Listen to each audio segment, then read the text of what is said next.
Oh my gosh, I herniated a disc in my back. Am I gonna need surgery?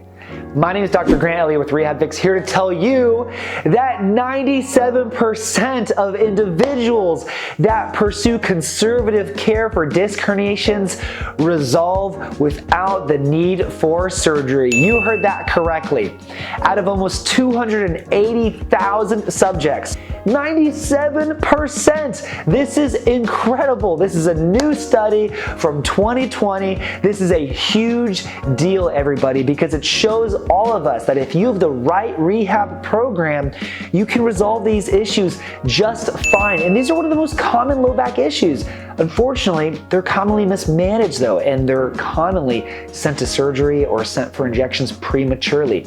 But you have a 97% chance of recovering as long as you get in the right hands and you get on the right plan and you find someone that's supportive of your goals and can structure things properly and give you what you're looking for. Of the 3% that failed conservative care, they found a common characteristic between them, that they were male, they had previous opioid use, painkiller use for this disc herniation, and that they might have went for a previous injection.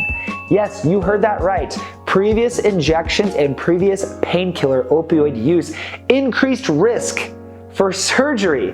Increased risk for surgery. That's crazy considering the number of people that are sent straight to pills or sent straight to injections for low back issues, specifically disc-related issues.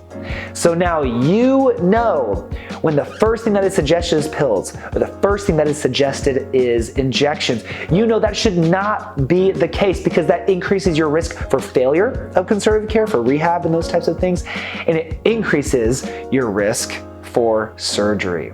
This is incredible news, everybody, and I hope that you watched to the end of this video because this is so important and it shows us that majority of surgeries can be avoided. So if you have a 97% chance of being successful with conservative care, guess what the percentage is for risk of developing failed low back surgery syndrome? Between 10 to 40%.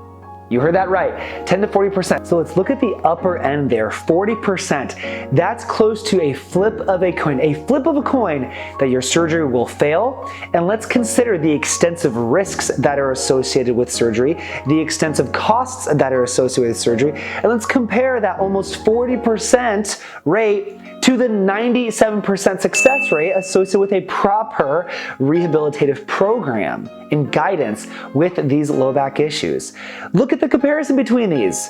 It is vastly in the favor of non-operative care, and we prevent so many surgeries in this program alone. So I know the number of individuals out there that are being told instantly, oh, you need surgery, you need injections right away. The number of people that could avoid those, that could save enormous amount of costs, that could prevent many dangers and risks of other procedures, and getting into this rabbit hole and this catch-22 of all of these other procedures out there in the system, the way the system is currently set up and kind of the mud that it can drag you through is entirely preventable.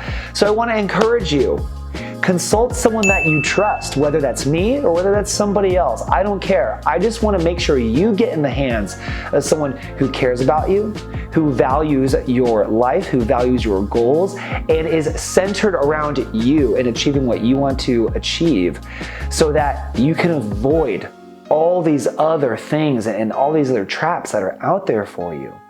Do it right the first time. Find someone who cares, get into a structured, systematic plan that is going to be able to get you to your goals as quickly as possible. I'm Dr. Grant Elliott. I hope that you enjoyed this video. If you did, please like, comment, and share. Like it right now. It really helps the engagement and help other individuals out there that need to hear this information find this information. Drop a comment below with your comments, and let's keep learning how to fix our low backs.